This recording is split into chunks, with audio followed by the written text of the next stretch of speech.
Hola a todos, vamos a sumergirnos de lleno en esto.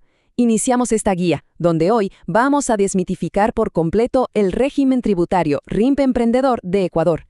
¿Sabían que un simple error de cálculo aquí es una de las principales causas de multas para los nuevos negocios? Vamos a tomar todas esas reglas que suenan súper abstractas y las vamos a transformar en matemáticas concretas y pasos exactos. Para quienes buscan claridad absoluta sobre cómo funciona realmente este sistema y cuánto hay que pagar, están en el lugar correcto. Vamos directo al grano. Nuestra hoja de ruta de hoy. 1. ¿Qué es el RIMP Emprendedor? 2. El cálculo práctico del IVA. 3. El impuesto a la renta. 4. La declaración en el SRI. Y 5. Los errores más comunes. Sección 1. ¿Qué es el RIMP Emprendedor? Límites y exclusiones.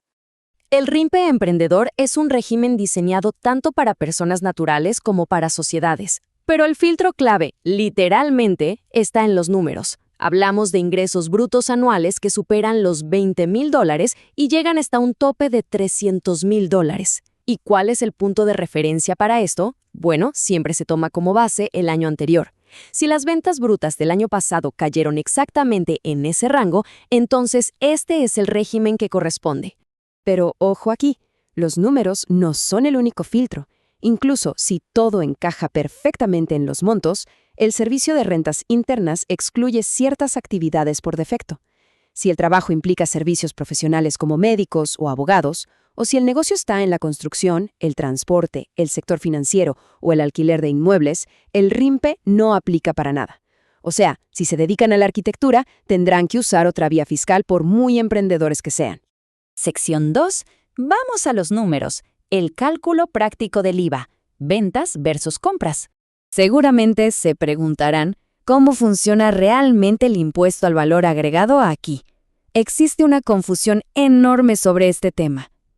A diferencia del régimen general, donde la declaración es un dolor de cabeza de todos los meses, el RIMP Emprendedor sí declara IVA, pero lo hace de forma semestral. Y la verdad, esta es una ventaja operativa brillante para aligerar la carga administrativa del día a día.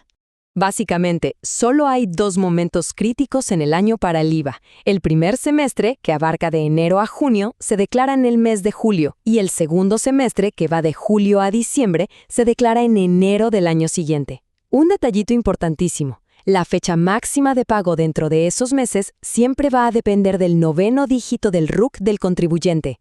Vamos a aterrizar esto con un escenario súper concreto. Imaginemos una pequeña ferretería que, en su semestre, generó $10,000 en ventas. Al aplicarle el 15%, cobró $1,500 de IVA a sus clientes. Por otro lado, tuvo $5,000 en compras a sus proveedores y por eso pagó $750 de IVA. ¿Cómo cruzamos esto? Es muy simple.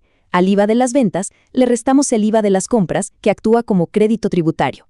1,500 menos 750 nos deja con un total exacto a pagar al SRI de $750.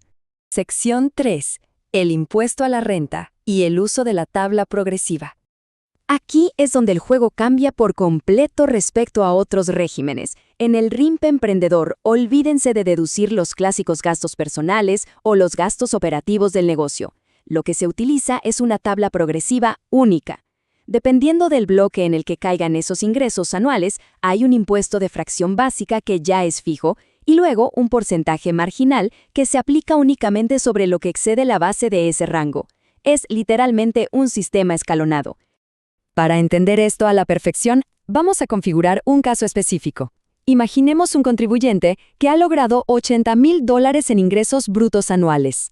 Recuerden, ingresos brutos significa el total facturado, menos descuentos y devoluciones, pero sin restarle los gastos operativos ni los sueldos. Veamos cómo se aplica la tabla a estos $80,000. Así es como se desglosa metódicamente. Primer paso, ubicamos los $80,000 en la tabla.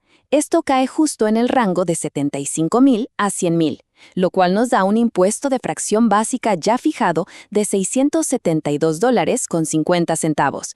Segundo paso, calculamos el exceso. Los $80,000 superan la base de $75,000 por exactamente $5,000.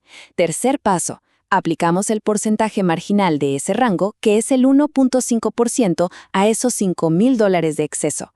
Eso nos da $75. Finalmente, sumamos la base más el porcentaje marginal. Y el resultado exacto es $747,50. Ese es el impuesto a la renta anual que se debe pagar. Tener el número final ahí, sólido, ayuda muchísimo a entender cómo funciona la mecánica de la tabla en la vida real. Es estrictamente matemático y súper predecible. Sección 4. La declaración en el SRI. Guía paso a paso. Bien, ya tenemos la teoría matemática totalmente dominada. ¿Cómo ejecutamos esto en la práctica? Son 6 clics básicos en el portal SRI en línea. Primero, acceder al sistema con el RUC y la clave. Segundo, navegar directo al menú de Declaraciones.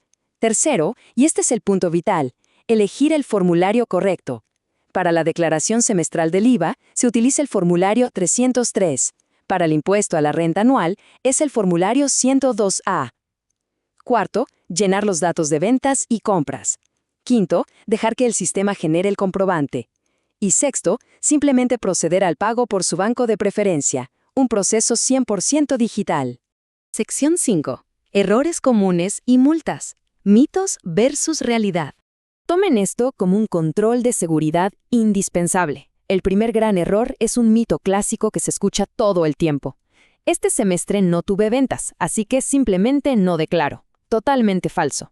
La realidad es contundente. La declaración es absolutamente obligatoria, incluso si los valores están en cero. Saltarse este paso genera multas automáticas, intereses y, lo peor, puede terminar en la suspensión del RUC. Siempre, pero siempre, hay que declarar. Otro error muy común es confundir las categorías. Muchos asumen que estar en el RIMPE significa no pagar IVA nunca. A ver, el negocio popular que llega hasta $20,000 efectivamente paga una cuota fija y no declara IVA.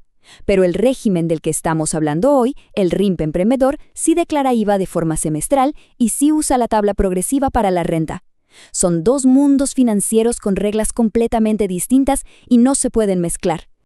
Y todo esto nos deja con una reflexión estratégica súper importante para cerrar. Sabiendo que el RIMPE emprendedor cobra el impuesto a la renta sobre los ingresos brutos y no permite deducir los gastos operativos, la pregunta obligada es, ¿este régimen de verdad optimiza la rentabilidad o está generando un peso enorme sobre las ventas? Piénsenlo. Si un modelo de negocio tiene márgenes muy bajos y muchísimos costos, tributar sobre el ingreso bruto puede ser una desventaja bastante seria. La estrategia tributaria siempre tiene que alinearse con la realidad comercial. Muchas gracias por acompañarnos en este análisis. ¡Hasta la próxima!